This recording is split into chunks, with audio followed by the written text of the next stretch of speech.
Good morning, everyone, and a warm welcome to the virtual conference, Hydrogen Ready, Europe's Plans and Our Contribution. My name is Ralf Wetzel. I am the Secretary General of EUTurbines, the European Association of Gas and Steam Turbine Manufacturers, which organizes this conference. And together with my colleague, Sonia Clarena, I will guide you through this event.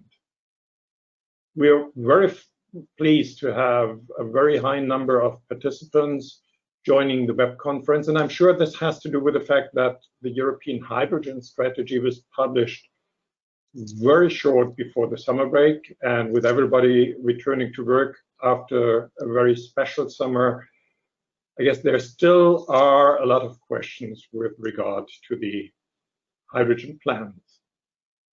It also for sure has to do with the high quality and number of the speakers and panelists that agreed to contribute to this discussion.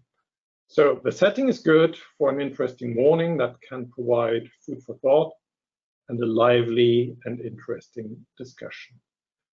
We have split the event in 3 parts, each lasting roughly 1 hour. 4 speeches that you can see here, followed by 2 panel discussions, one focusing more on the aspects of supply, demand, and how to organize a market, and the second one looking at the infrastructure that we have and its suitability for hydrogen. A few organizational points before we start. You are, of course, invited to ask questions during the event. To do so, please use the chat function of GoToWebinar and direct them to both organizers and presenters.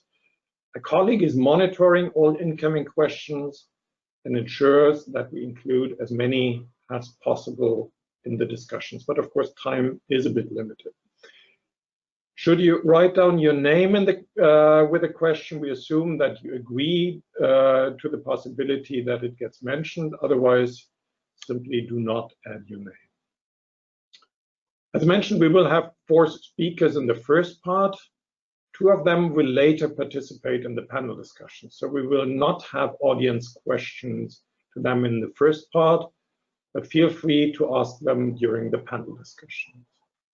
The first 2 speakers, Hans van Steen and Thorsten Herdan, will leave us after 1 hour. We will have a chance for a couple of questions right after their speeches, depending on the length of their contributions. And finally, the whole session will be recorded and afterwards available on the internet for review. We will send you the link after the event so that you can forward it to colleagues who did not find the time to watch us now. So let's get started. The European Hydrogen Strategy was published on 8th of July, together with a strategy on energy system integration, which also refers to hydrogen. And over the past month, also several member states have published plans and strategies for developing a hydrogen economy. The understanding has grown that we need hydrogen as additional solution to renewable electricity if we want to reach our climate ambitions. And we need it for different purposes that are described in the roadmap, and maybe some areas not described there.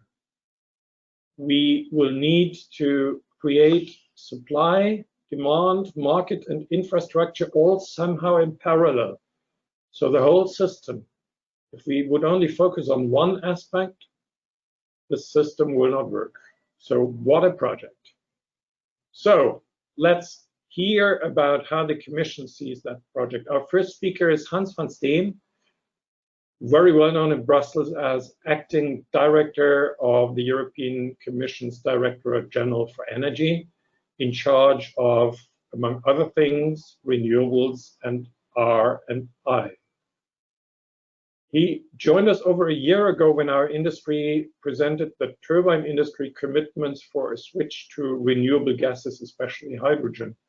And we'll talk about that later. But Hans We are all ears to hear from you what the next steps in implementing the strategy will be. Hans, please. Thank you very much, Ralph.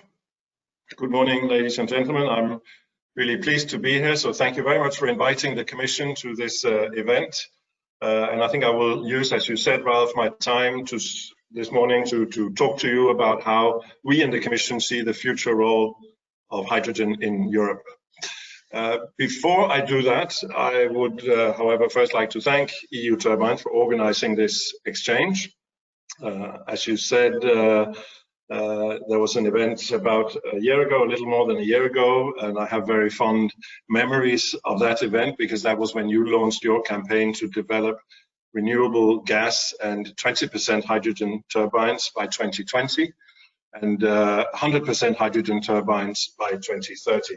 So I think also in that light, it is now actually very timely to discuss the issue of hydrogen again in the light of the new Commission strategy on this, in the context, of course, of our overall transition towards climate neutrality by 2050, but also, and I think equally important right now at least, in the context of the recovery from the impact of the COVID-19 crisis. As you all know, the vision of climate neutrality was set out in the European Green Deal, which came out in December 2019, so one of the very first deliverables from the von der Leyen Commission. And this strategy was, of course, about the headline target of climate neutrality by middle of the century, but it was just as much about stopping the loss of biodiversity. It was about the circular economy. And perhaps most important of all, it was about growth. It was actually the new growth strategy of Europe. When we presented that Green Deal, the economy in Europe was in a good place. The financial crisis was well and truly behind us. The macroeconomic numbers were starting to look very good again. And for example, we had the highest level of employment in European history. Then, of course, 3 months later, a global health crisis of really unprecedented proportions hit us. In that situation, it would have been quite easy to say that we now have more urgent things to worry about than long-term climate change. And indeed, that view was expressed, and you still hear it, but fortunately, it's not the majority view. And the Commission's view has been very, very clear, and that is supported by virtually all member states and the vast majority of stakeholders as well. And that is that the Green Deal remains as important as ever. In fact, it is no longer just a growth strategy, it still is, but it has now also become our roadmap out of the crisis. The European Union will be spending well over €1 trillion to help reboot our economy. This is, of course, again, an unprecedented amount of resources, but we should not forget that this is money that is borrowed, and the money that we use now will be borrowed from the next generations. So spending it on their future instead on our past is not only something that we have to do for moral reasons, it is also actually, and I'll try and explain that this morning, a matter of good economic sense. I think there is really a very general consensus that to overcome the COVID crisis, we need what we call expansionary macroeconomic policies. In other words, we need to invest. And the Green Deal investments will offer a double dividend.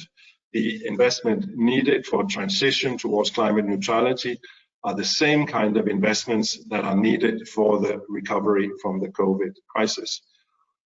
Some of these investments are relatively easy to get going and will have an immediate high impact on employment and the rest of the economy. That is, for example, the case for investments into renovation of buildings. We're working very hard on that, and hopefully we'll come out with our renovation wave in a month's time. But other types of investments offer strong prospects for global industrial leadership, for example, offshore renewable energy, and indeed the issue that we are talking about today, hydrogen. And therefore, it's, I think, in our view, very, very important to see that there's absolutely no contradiction between recovery and Green Deal. There's no trade-off between these two. On the contrary, there are two sides of the same coin, and these objectives have to be pursued in parallel and simultaneously. The Commission, following the crisis, has revised its work program and put forward a comprehensive recovery package. The revised work program confirms a very central role for energy, also related to the recovery, and at the same time it of course reflects the fact that the energy sector accounts for 75% of all our greenhouse gas emissions in the EU. Therefore, for both recovery and Green Deal implementation, we will need to improve energy efficiency, and we will need to speed up the deployment of clean, sustainable energy throughout the various sectors of economy. And that's why that a very central element of this revised work program was the strategy for energy system integration. That strategy was adopted, as you said, Ralph, just before the summer, and it outlines really a vision to create a smarter, a more integrated and more optimized energy system. The basic idea is that all sectors can and should fully contribute to decarbonization. And therefore, it explains how the energy production and the energy use will need to be linked much more closely to other areas, for example, industry, transport, and buildings. This strategy is really based on three pillars, which are all, I think, relevant for your industry. First of all, energy efficiency that has to be increased, and that, for example, also has to be done through circular economy elements, for example, through the use of energy waste heat and, for example, conversion of biological waste into biogas production. Secondly, it needs to build on what we see in terms of electrification, which is, of course, happening and will continue to happen in the years to come. And thirdly, it builds on the relevance and the principle of the use of renewable and low carbon fuels, including sustainable biogas, biomethane, synthetic fuels, and indeed hydrogen. And in fact, we see hydrogen as a really important element, and we see it as an integrated part of system integration because it has the possibility of integrating larger shares of renewables in transport and industry, and it also has the potential to provide solutions for large-scale storage, among other things. So that's why the clean hydrogen is an important element of the energy system integration. And you might then ask, but why did we come out with a separate hydrogen strategy? Well, that was simply because when we worked on these things, we noted that there are very important industrial opportunities. There are issues related to the international context, and we thought that it deserved a specific approach. But that doesn't stop us from thinking that it is really very much a part of the integrated strategy as well. So the hydrogen strategy sets out our views on how we need to upscale both the demand and the supply of renewable hydrogen in the long term, how to mobilize member states and industry, how to advance the regulatory framework, how to strengthen the research agenda, and how the EU can be better positioned internationally in this context. It sets out quite a clear work program, and Ralph, you mentioned that that's part of what you will discuss today, and I note that you have several speakers from the Commission later on. And of course, they will also be able to give you more details about the specific follow-up and elements that needs to be taken care of in order to implement this strategy. But what is it that EU policy can provide in order to promote hydrogen? Well, first of all, I think it can bring about a regulatory framework which facilitates the creation of both demand and supply of clean hydrogen and renewable hydrogen. It can help create a market, a European market for hydrogen, in particular for renewable hydrogen, and it can facilitate transport and cross-border trade. And all of these are important elements of that picture. The market rules for hydrogen, in our view, should be based on a common terminology or certification criteria and measures geared towards developing trading hubs, for example. Scaling up renewable hydrogen beyond the existing consumers will clearly require efficient repurposing by gas network operators and access to networks. But beyond all this, additional action are needed to support what we call the full value chain approach. And in particular, we also think that hydrogen deserves a lot of attention from a research and innovation angle. We need collectively to get right how we produce hydrogen. In particular, we need to upscale and excel the electrolyzer technologies that are currently on the market, but still do not have the necessary production capacity. In fact, we need gigawatt scale electrolyzers for hydrogen to effectively contribute to our climate neutrality target. At the same time, the strategy recognizes that innovation will need to take place across the full supply chain.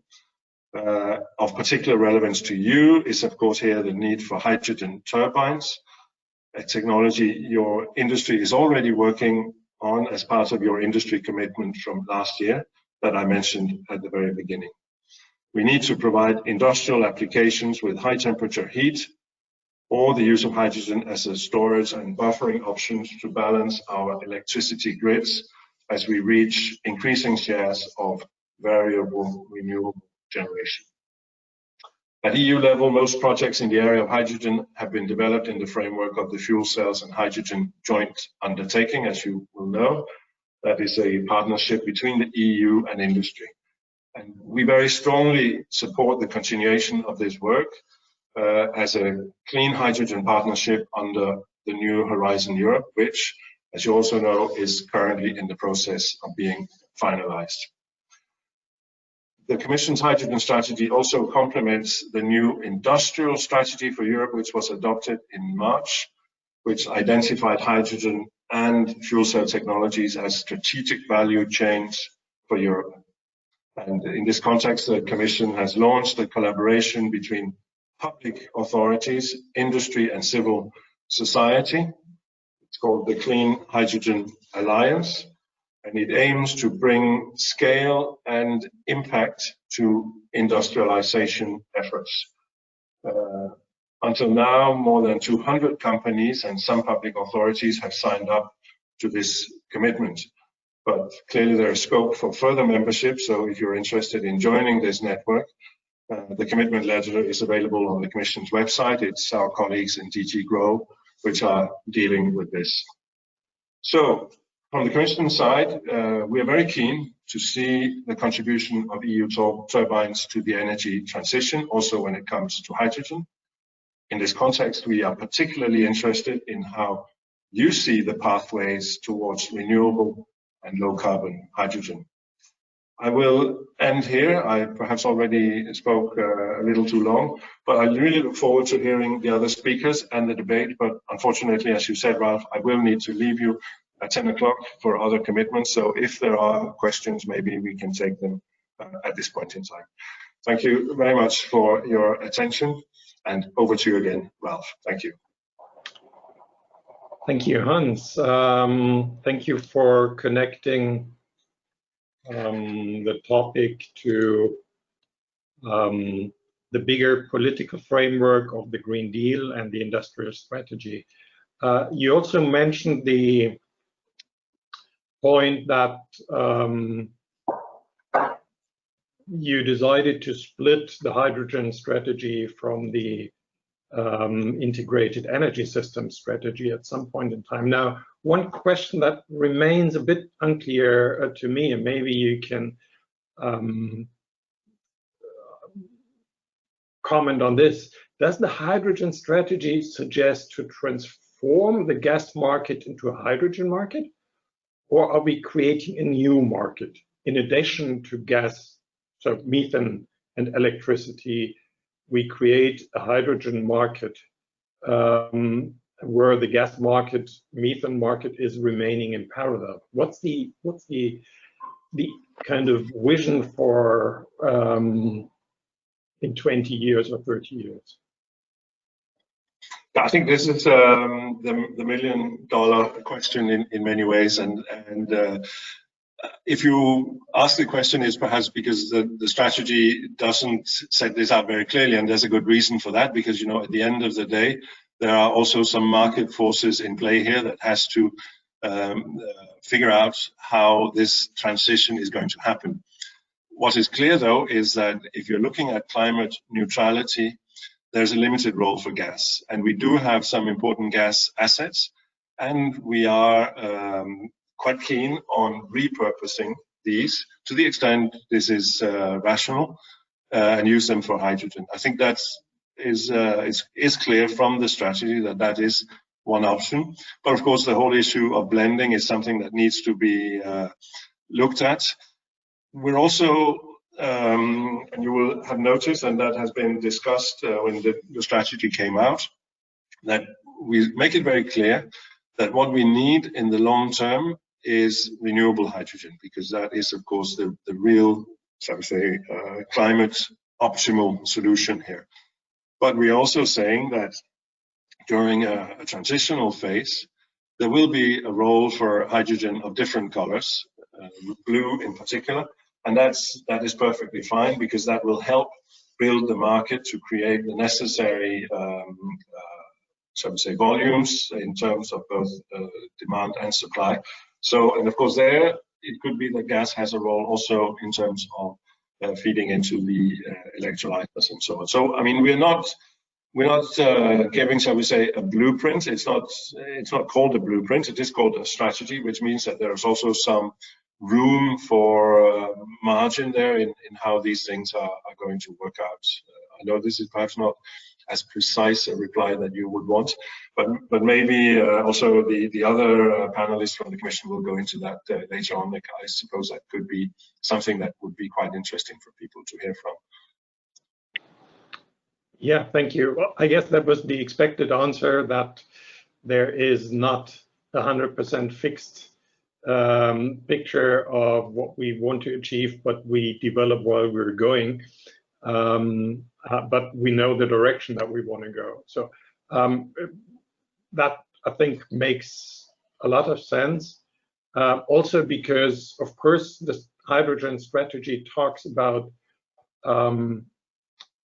different areas that shall be supplied with hydrogen, but we also have different, probably mainly smaller gas consumers connected to the gas grid, and it's not so there if private households with a gas space heating system will continue to a certain degree with a connection to the gas grid if they cannot switch to heat pumps or whatever. I think that I understand that is not decided fully in your discussions in the Commission. Is that correct?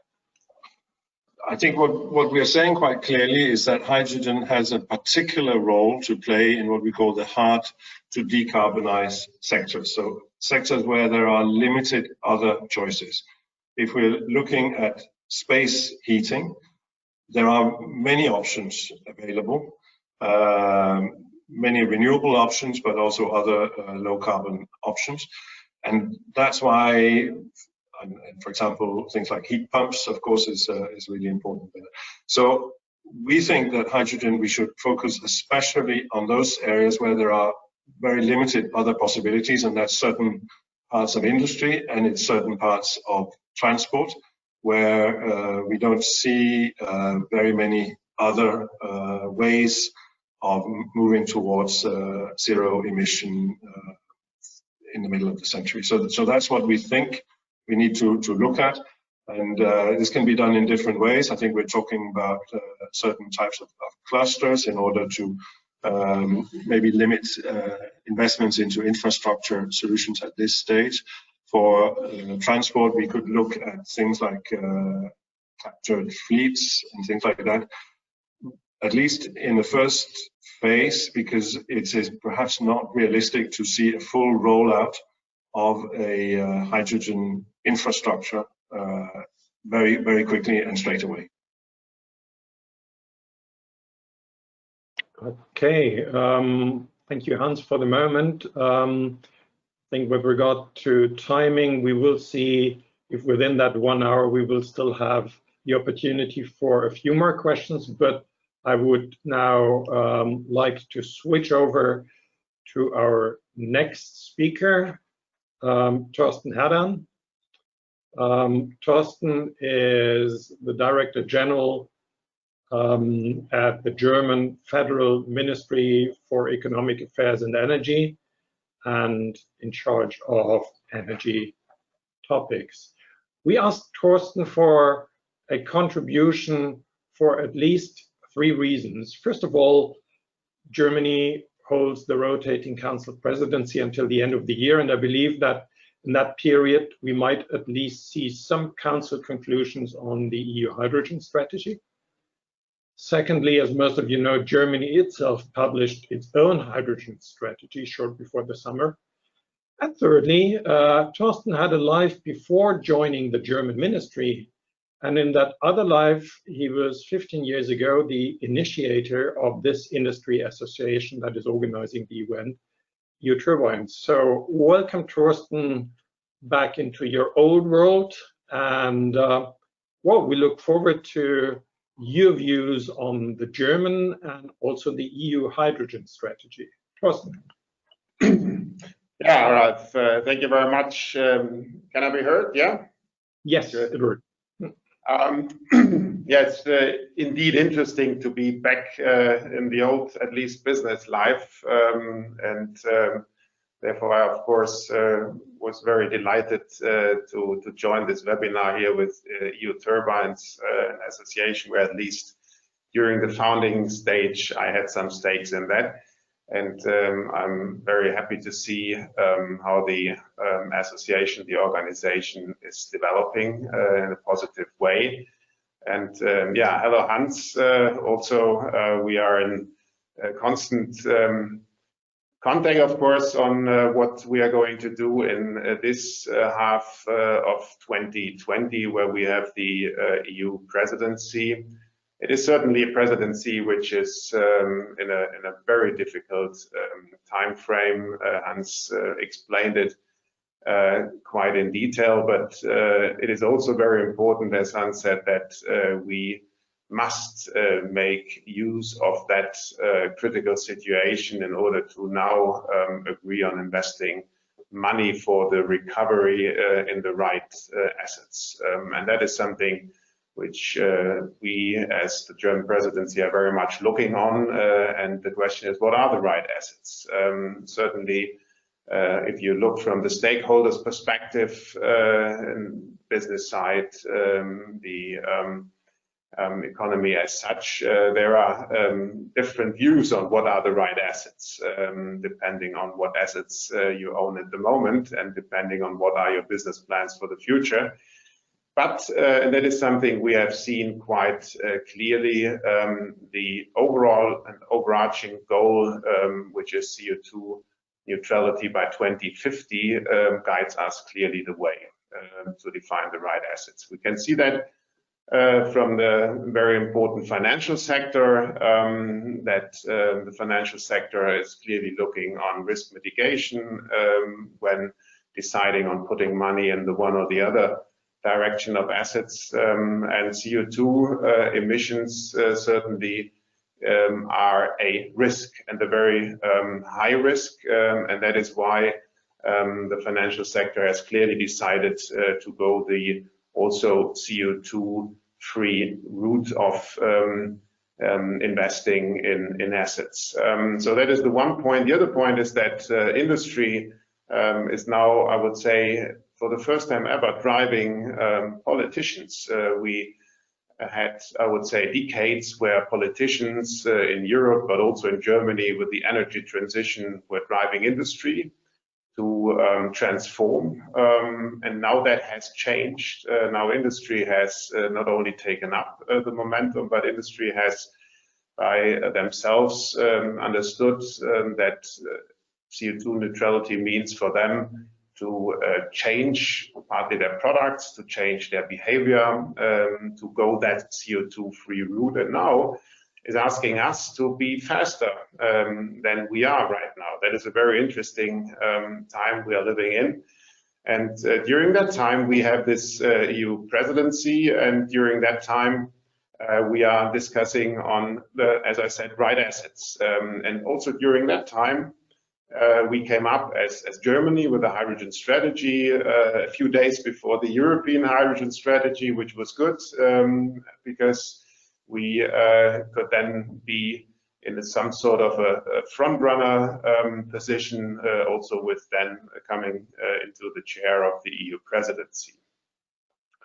And we had a lengthy debate in Germany on that hydrogen strategy, and there were, I would say, two main issues which were absolutely relevant for us and which were necessary to discuss in the public, but also in the political area for understanding. And the first one was, it may sound a little bit simple, but you can believe me, it was not so easy to convince everybody. The first one is there is more than electrons in this world. There has been always more than electrons. There is right now more than electrons, but also the future will not consist only of electrons. It will also consist of molecules. And that was one very important understanding for the society, but also for the politicians, that the world will continue to consist out of electrons and molecules, and we will not have an all-electric world, not because the politicians want a different world, but because reality is as reality is, and reality needs molecules. That was one very important aspect. And of course, hydrogen is a molecule, and is a molecule which can be produced out of renewable energy, and therefore is a CO2-free molecule if it is produced out of renewable energy. So that is one important point. The other important point were the, as Hans already mentioned, international aspects, or call it geopolitical aspects, in that respect, that with hydrogen we for the first time then have a molecule in hands where we can transport wind and PV over the world. That means that we will see completely different partners with whom we can trade energy. We will also see the old partners, which will become the old and new partners. So the oil producing, gas producing countries, where we also will trade perhaps then hydrogen, but we will also see completely new players in the game, like Australia or like Chile, where we so far never ever had any energy trade with, but hydrogen plays the very important role for us, and I'm saying us, I mean for Europe, to trade with those countries' energy, and that in that case, clean energy or CO2-free energy. So that are two very important aspects which drove us when we elaborated the hydrogen strategy. Then coming to the strategy as such, I have to start with some numbers, because it's always important that we don't overspeed. What do I mean with this? I think we have to create an expectation which is not too far away from reality. And when I'm talking with people on hydrogen, I have the feeling that the expectation often is that we now have the golden egg in our hand and we just place it somewhere and we have solved all problems in terms of energy transition and climate neutrality by 2050. That, of course, is not the case, because we are at the very starting point of making use of CO2-free hydrogen. And then if you look into the numbers, making the example Germany, but you can transform that into the European hydrogen strategy with their goals. We in Germany have set ourselves a target to install 5 gigawatts of electrolyzers by 2030, which is a huge amount of investment, which is a huge amount of assets. and which is a huge amount of industrial efforts to reach that point. But those 5 gigawatts of electrolyzers account to roughly 15 terawatt hours of hydrogen. And if you compare that to our energy demand, which is 2,500 terawatt hours, the energy demand, then you see by 2030 we aim at producing 15 out of 2,500. That is homeopathic in one way, but it's the very important starting point. If we don't do that in Germany, we will never ever be in the position to demonstrate that we can do it, that we can reduce costs for the production of renewable hydrogen, and that we can do it also in other countries where, of course, the production of wind and PV is much cheaper than it is in Germany. And that is also part of the European hydrogen strategy, where our strategy and the European, or the strategy of the EU is very similar, that we are aiming at scaling up the technology, starting from the application, because somebody needs to use the hydrogen, looking into the production of hydrogen, looking into the production of the derivatives of hydrogen, if it comes down to liquid synthetic fuels, and then of course coming to the infrastructure, meaning that we have to transport the produced hydrogen or the produced liquid fuels or gaseous fuels then to the end consumer. So we have to demonstrate that in Europe, and we have a lot of options to do so. And then we can also export that into other countries around the world and hopefully import the product back into Europe, which is hydrogen or any sort of derivative. So that's the story behind it. And when we started the production of that hydrogen strategy, we decided that very similar to the European strategy, look at the end consumer aspects first. So what we said is, let's look which applications, call it desperately, need hydrogen because they do not have any other choice, like aircrafts, like big ships, like steel industry, like chemical industry. And look also at those applications where there is not too big gap towards competition to other options, like the petrochemical industry. If we make green hydrogen accountable for meeting the CO2 emissions, then they only have the choice to use instead of that biogas, and then we are very close to competitiveness already there. Then we have some smaller applications like the railways or the trucks in the very beginning, or buses in cities. So what we said, we start from the application, those which do not have any other choice or which are close to competitiveness. And then we look, what do we have to do in order to produce the hydrogen they need, and how do we bring it to them? So meaning the infrastructure in between.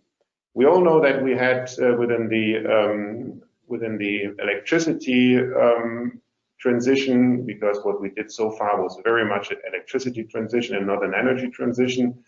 The big problem that we not at the same point of time took care of building an infrastructure which suits the needs of the production of the renewable energy with windmills or PV. So we came into the problem that now in Germany, but that's also valid for all other countries around the world, we don't have the infrastructure in place which allows us to use the produced wind power or PV power at the same time from those applications they needed in Germany, for instance, from the north to the south.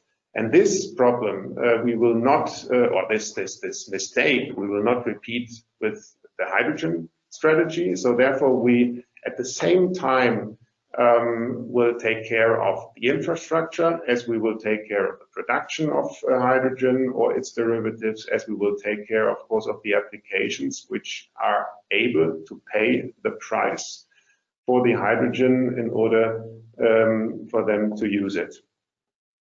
Then we have a very important aspect, which is due in truth in the European as well as in the German hydrogen strategy. And it also Hans mentioned in between, which is the question of terminology and certification. We have to be very clear that we have to install a certification scheme where we really see the footprint of the hydrogen we are talking about.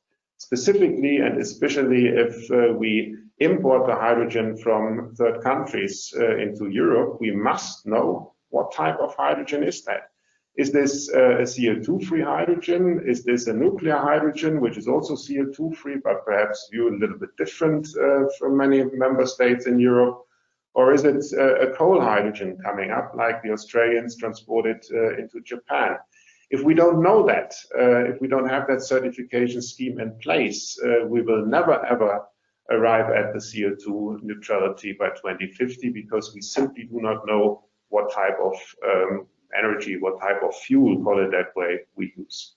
And that, of course, goes along with the question of the color of hydrogen. So, as Hans said, it is absolutely obvious that our ultimate target is green hydrogen, meaning hydrogen produced by renewable energy. But we are absolutely clear that this cannot be done in the next years to come. So we always say, and I always say, the green has to go at least through the blue. That means we must make use of blue hydrogen in the in-between period, but we should take care that we don't have any login effects, so that we enter in the green hydrogen at the end of the day. So if we transform that into political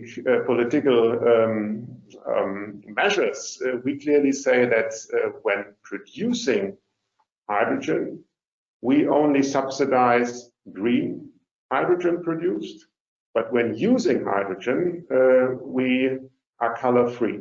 What does that mean?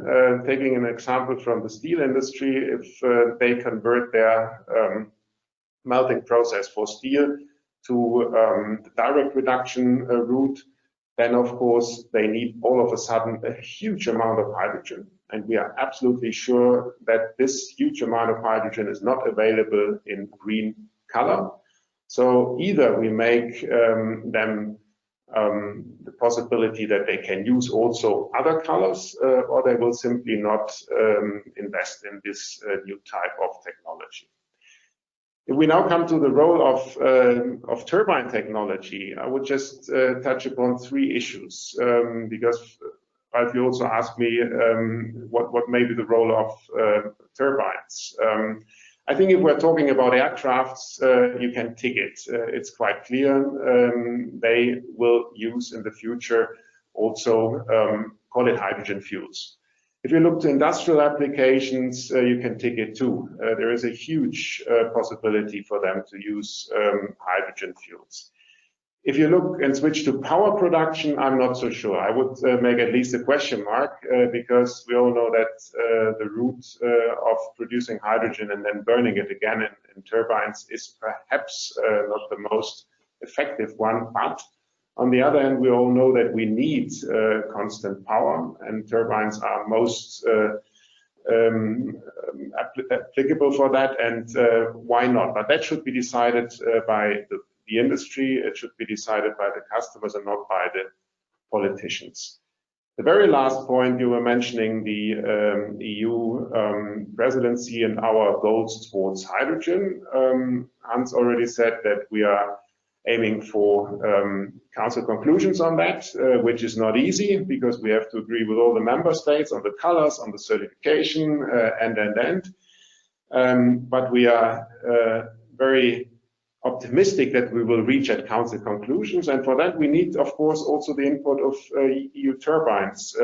In that respect, that you, with your organization, Ralf, clearly explain where turbine technology must play a very important role when using hydrogen or its derivatives. So that is certainly something where we need you. And now I've also perhaps taken too much time already. Thank you very much. Thank you, Thorsten. Of course, I did not want to miss the part where you talk about the turbines. That's why think we took those few extra minutes, but yeah, we might be a bit short when it comes to questions, but at least one or two short ones. One, you mentioned that you presented your German hydrogen strategy short before the EU one, putting you in a front runner position. Now, in the meantime, we've seen others also presenting hydrogen strategies, like France, which offers to quickly provide large hydrogen quantities using nuclear electricity. Will that make a common European approach more challenging? Because you very clearly refer to the green hydrogen. Yes, you say it goes via the blue, but will that complicate things, these different national strategies? Yeah, that will certainly complicate things, because everybody knows that the position of the German government is and will continue to be, we don't use any nuclear. And therefore, if we would have a revitalization of nuclear power for the purpose of hydrogen, that wouldn't fit at all to any of our strategies. So that would complicate things. The question is, can we describe an intermediate period where applications may also use that sort of hydrogen without producing lock-in effects? And I think if we find a way like that, we will find also a compromise. Okay, and maybe as a last point for time reasons, I think you mentioned the point that with hydrogen we get an opportunity to easily trade really renewable energy globally. And the interesting for me was that when talking about trade, yes, we all talk about Northern Africa or the Arabic Peninsula, but you also mentioned Australia, where I think at the moment the hydrogen is from mainly produced by coal power plants. Is that an acceptable approach? You mentioned the certification, but still, would we accept it? And then you also, and I think that's even more interesting, you mentioned not only to import, but also to export. Do you see Europe exporting hydrogen at a certain point in time, that we have excess supply? No, perhaps I was misunderstood. What I meant is we do export the technology, and doing so, we hope to import the production which this technology produces, which then is hydrogen. Now, for us, of course, coal-fired produced hydrogen is not acceptable. But I know of a lot of plans in Australia to produce hydrogen from PV, for instance. All I want to say is that we need stable conditions in those countries. We need financial conditions which allow the projects to arrive and also to sustain. And there are certain countries, I would say, more capable of doing so than others. So it is not only the question of is there enough sun or wind? It is also the question, is the stability of the country there? And then we have to have a look on the world map, and we see a lot of countries around the world where the possibility is given. Okay, thank you, Thorsten, at this moment for your very interesting contribution. I think you raised at the very end some questions with regard to the turbines. I think our next speaker might provide you with some thoughts about why it makes sense to use hydrogen also for gas power generation, for decarbonizing gas power generation. So the next speaker is Thomas Thiemann. Thomas works for Siemens Energy, where he today is the Senior Vice President in charge of energy transition technologies. And as many of you know, Siemens is very active in the field of hydrogen technologies, from electrolyzers to hydrogen fuel power plants, an important part of the energy transition technologies. He's also the president of our association, EUTurbines, and will now present you some hydrogen-related considerations of the European turbine industry. Thomas. Yeah, thank you very much, Ralf, for the kind introduction. Can you hear me well? Yes, works perfectly. Okay, thank you. Yeah, first of all, I appreciate very much the opportunity to speak here for the European turbine industry. And I guess all of you know that turbines are a very efficient solution to provide electricity and heat for the huge demand we have in the European Union. And for sure, as you also know, they are fully independent from any kind of weather influence. So we get power if the wind does not blow and the sun is not shining. That's obvious. The very important thing we also want to shed light on here today is that the technology in principle is available to run on climate neutral sources. And I will explain this in the following slide a bit deeper.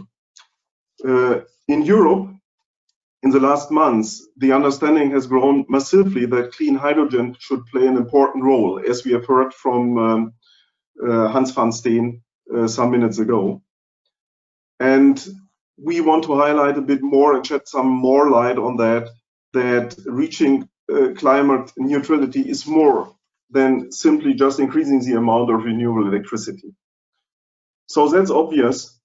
So we need to heavily invest in on and offshore wind as well as photovoltaics. This is of utmost importance. However, they cannot alone ensure sufficient and reliable clean energy at all times and for all purposes. In this context, we have two main challenges to solve in addition. Next slide, please. The challenge number one is obviously the hard to decarbonize sectors. I think both speakers, Thorsten, Herdan and Hans van Steen, already mentioned that. That's also very obvious. We need to take care about these hard to decarbonize sectors. It also includes a large part of the heating demand and also heating demand for special industrial purposes. And secondly, and this is very important, we have to have a reliability challenge. We have to solve the reliability challenge in the electricity system due to the volatility of wind and sun. In Europe, our whole society and industry relies on a system where outages do not happen, where supply and demand always match. And for this, we need a large-scale, long-lasting storage solution. And as of today, primarily, it is the turbines in the power plants that exactly balances the difference between the demand and the renewable production. And as we all know, it works pretty well. The solution to both challenges, not the one and only, but the most important one, is the use of carbon neutral hydrogen. In the special case of industrial heat, this is combined with the efficiency technology, combined heat and power. This was also mentioned before. We need really very efficient solutions. And if we use combined heat and power, we achieve today unbeaten effectiveness of above 90%. So very important for industrial heat. I think many are not that much aware of that this is so important to provide industrial high temperature heat at a very high efficiency, and this can be done with such kind of combined heat and power application. So therefore, we from EUTurbines fully support the approach and believe that clean hydrogen is the missing link in the climate neutral energy system. In our opinion, the European climate neutral energy system should be really integrated. Our view of the integrated system differs a bit from the European Commission view, as it is described in this strategy. We do not see this as a one-way street, where the role of the gas grid is mainly to be transported in the grid, for example, created by renewable energy to sectors that can not directly switch to renewable energy. We see more in both options. Next slide, please. Yeah, here you can see a slide showing a fully integrated energy system. On the top, in blue, the gas grid. In the middle, in red, the heat and in gray the electricity. And you see how we technically can combine all these three pathways. So a system where electricity, gas and heat networks allow flexible interchange, and we can use the benefit of each network, including affordable heat storage and the important long-term storage possibility of the gas network. And such a system allows customers to choose the best decarbonization strategy for their specific case. So a political predefined preference for electricity, for example, does not ensure, in our view, the optimal solution. And I like very much what Thorsten Herdan said. It should be decided by the industry customer finally and not prescribed. So such a truly integrated energy system has an important prerequisite. We need to be able to transform the energy in all directions. So not only from electricity to electrolyzers, via electrolyzers to hydrogen, but also, for example, from gas to electricity and heat. A few considerations on the electricity system of the future. As mentioned in the beginning, wind turbines and PV will dominate the renewable power generation. For sure, also accompanied by some smaller quantities from other renewable sources, like, for example, concentrated solar power, biomass, for sure hydropower, or also even geothermal power.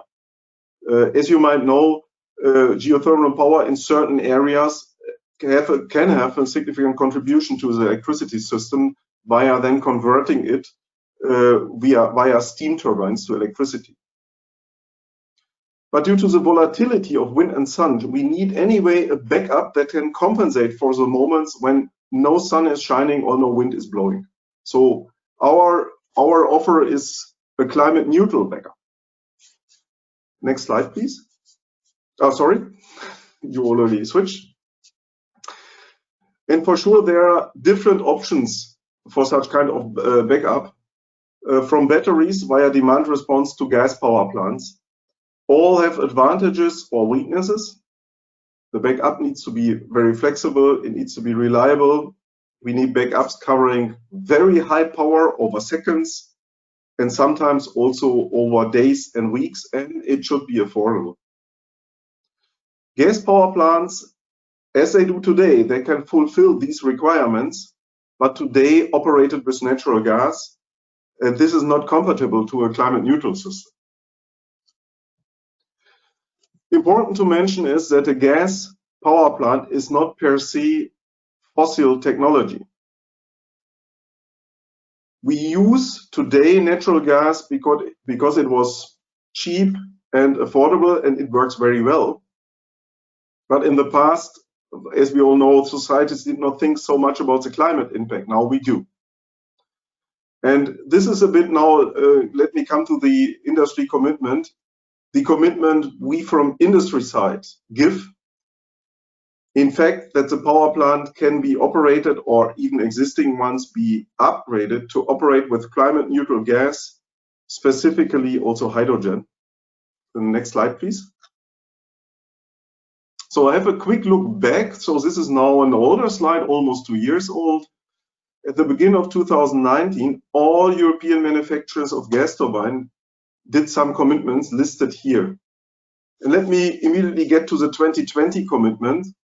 All manufacturers committed to provide turbines at least being able to handle 20% of hydrogen, and by 2030 to provide gas turbines being able to handle 100% hydrogen. And this includes also the provision of solutions to retrofit existing power plants for an operation with hydrogen. And what you see here, let me come back to 2020, which is in fact this year, and we cross-check this with all members, and it is fulfilled. There are some members in the association who already have turbines in their portfolio for much higher shares of hydrogen.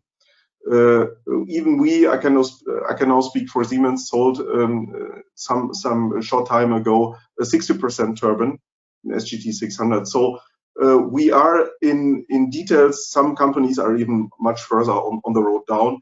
And the major reason behind, you might ask, why not 100% today? The major reason behind that is, and this was also addressed by the other speakers, you need a huge amount of hydrogen to operate these turbines. So there must be a demand from customer side for this kind of product. So in principle, we committed to deliver. Very important, in our view, no other technologies can combine the flexibility with the capability to also deliver over very long periods so well. And this is, in our view, the ideal complement to wind turbines and photovoltaic.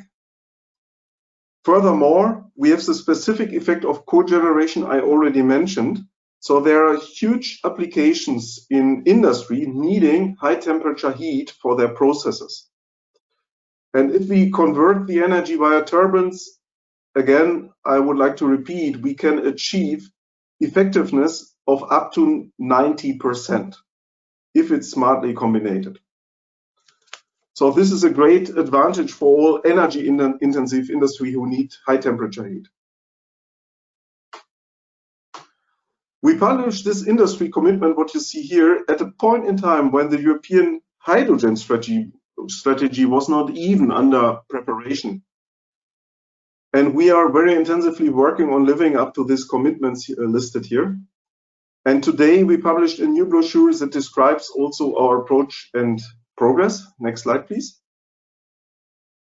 So on our website, www.powertheeu.eu, we also have a small exhibition with each company explaining its effort and progress. So definitely we from turbine industry side, we are committed to deliver. But we also need others to deliver their contribution. We need the energy community from policymakers to NGOs to recognize that gas plants are fuel neutral and existing ones can be upgraded to climate neutral plants. I think a very important topic also in countries who switch from coal to gas, this does not mean a lock-in of CO2. That's very important to notice. And we feel this as a bit of ignored, especially in the sustainable finance discussion. And we need a hydrogen strategy that recognizes also the value of hydrogen for a reliable electricity system and for decarbonizing the heat demand. Here, the two strategies published in summer, in our eyes, fall short, especially the integrated energy system strategy. However, we also see positive signals. The European Hydrogen Alliance foresees roundtables, also for the energy sector, and this could help to get first projects up and running and demonstrate the benefit of hydrogen-based power plants. Also, the planned public-private partnerships, the Clean Hydrogen Partnership, could help to support the R&I work on hydrogen-based power plants. So, next slide, please. So the key message is, we from turbine industry side, we will deliver. Because I'm very much convinced, we are very much convinced that we will make it technically feasible to burn 100% hydrogen in the turbine. However, we are not 100% sure if the hydrogen strategy from EU side will also deliver or fall short utilizing these important assets. Keep in mind that assets are there, power plants are there, and gas systems are there, where we can, with pretty much little effort, convert to fully clean operation. So I mentioned two challenges to be solved with hydrogen in the beginning. The one is supporting the decarbonization of sectors which are difficult to electrify, that's very obvious. And the second is to ensure the reliability and stability of the energy supply and of the clean energy supply. So the first point seems to be covered very well. The second point, unfortunately, seems to us more or less missing. Yeah, and let us ensure that this gap will be filled and we all here in a few years can proudly claim we all delivered. Thank you. Thank you, Thomas, for those views connecting the discussion about hydrogen with the electricity demand and system. So I think that's an aspect that unfortunately is often not really considered. Now, we said we would postpone questions to you for the panel discussion, so I would immediately move on to our next speaker, which is Geert Laagland. Now, we heard the consideration of an equipment manufacturer deeply into hydrogen technology. Now let's talk here from a large European utility, a company that provides customers in many European countries with electricity and Vattenfall, a company that owns many power plants and at the same time having on top of its homepage the statement, "The future is fossil-free." Geert Laagland is head of engineering at Vattenfall and for sure can explain us what role his company foresees for hydrogen in connection with power generation. Geert. Yeah, thanks for having me. Dear attendees, thanks for the opportunity to share our ideas concerning the future role of renewable fuel gases for power and heat generation. In my speech, I will address the following topics: the necessity of renewable fuel gas, the role of hydrogen, how to build or convert gas-fired power and heat plants using these gases, current power and heat asset portfolio developments at Vattenfall, and what is needed to make this all work. But first of all, I would like to define what a renewable fuel gas is. Main overall objective is to reduce CO2 emissions. This implies that any carbon in the renewable gas shall be extracted from short-term carbon cycles like biomethane or biomass. Hydrogen in renewable gases could be extracted from the same bio-based sources, but given the requested amounts, it's inevitable that it also needs to be produced from water via electrolysis. This shall be done by means of excess renewable electricity, like wind and solar. This is renewable hydrogen, also known as green hydrogen. On this slide, we can see why we need this. Currently, vast amounts are invested in onshore and offshore wind farms and solar capacity. We must continue with this, since it will increase the share of renewable electricity production. However, there will also be moments in time that even with an installed overcapacity, the weather conditions will not allow to produce enough electricity. For day-night cycles, short to mid-term storage solutions like batteries or pumped hydro can play a role. For larger gaps, flexible gas-fired power plants can fill those. However, if they would be fueled by natural gas, we will not reach our goal to have zero carbon emissions by 2050, and even not our intermediate goals for 2030. Therefore, flexible CO2 neutral electricity production capacity is needed. Next slide, please. The next question is why there is so much focus on hydrogen. Combined cycle gas turbines with CCS implies a lock-in on future use of natural gas. Bio-based sources are limited and will trigger sustainability discussions. In general, one can also argue that the scarce renewable carbon shall be used in higher value applications like materials, rather than combusting it for power and heat generation. Hydrogen is more versatile. It can be used for different industries, like the chemical or steel industry, but also for transportation and power and heat production. Plans for hydrogen infrastructure by reusing natural gas infrastructures are being developed on a national and EU level. However, it will take some more time before renewable hydrogen becomes available in large quantities. What is required are larger amounts of excess renewable electricity and a further upscaling and cost reduction of electrolysis. This will take time, typically a decade. Therefore, it's important to also introduce low-carbon hydrogen produced from natural gas with CCUS, also known as blue hydrogen. This will enable the development of the infrastructure and downstream uses. In parallel, the production of renewable hydrogen can develop and get an increasing share over time. Different industries will compete for the use of hydrogen. Primarily, this competition will be driven by paying capability. In the end, the EU needs to achieve CO2 targets, and it is inevitable that using hydrogen as a fuel for flexible gas-fired power and heat plants is also required to accomplish this. Renewable hydrogen shall only be used as a fuel for power generation to cover periods with a shortage of renewable electricity.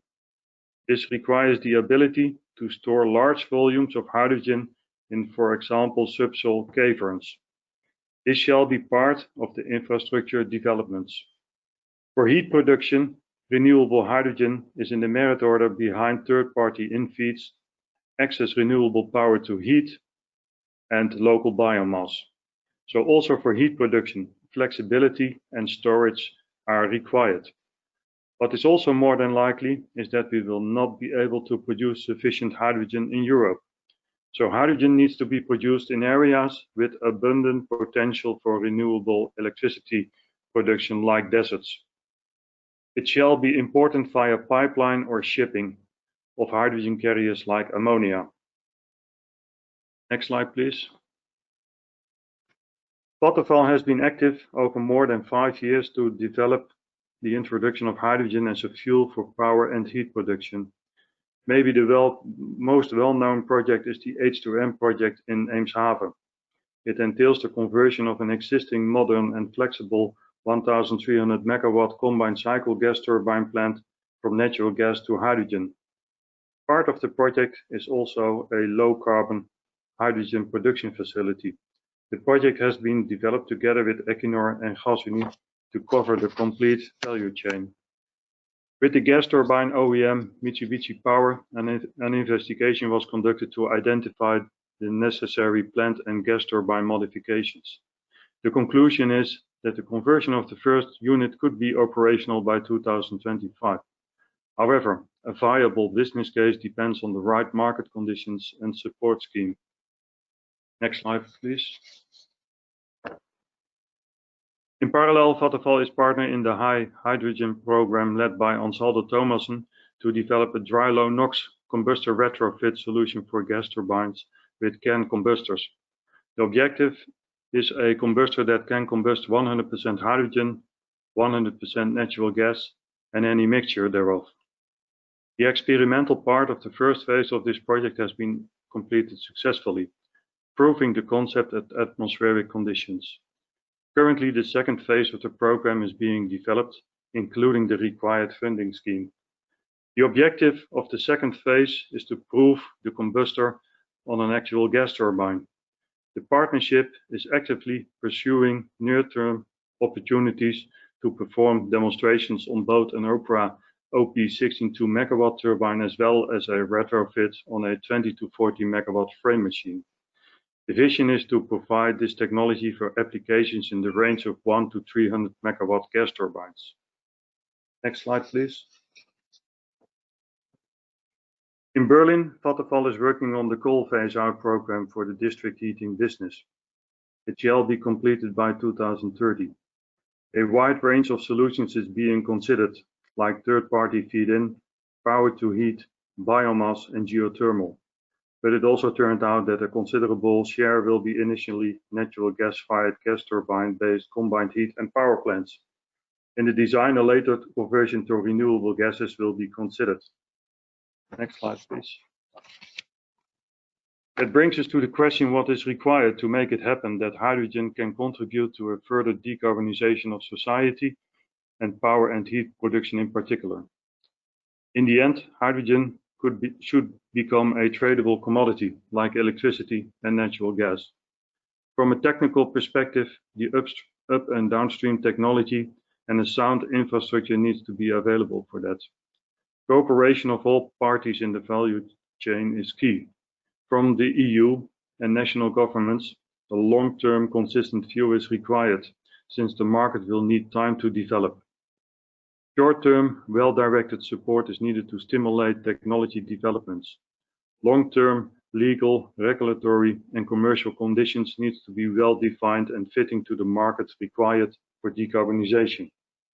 This ranges from clear regulations for determining carbon footprints, the right level of pricing for commodities, and also well-directed support schemes to create viable business cases for decarbonization options like hydrogen. Thanks for your attention. Thank you, Geert, and especially thank you for the key requirements you presented on the last slide. Now, for time reasons, as mentioned, we will not discuss this further. We've now been already a bit deeper in the turbine world. Now we would start the panel discussion and go back a bit in the field of a more political discussion for the first panel.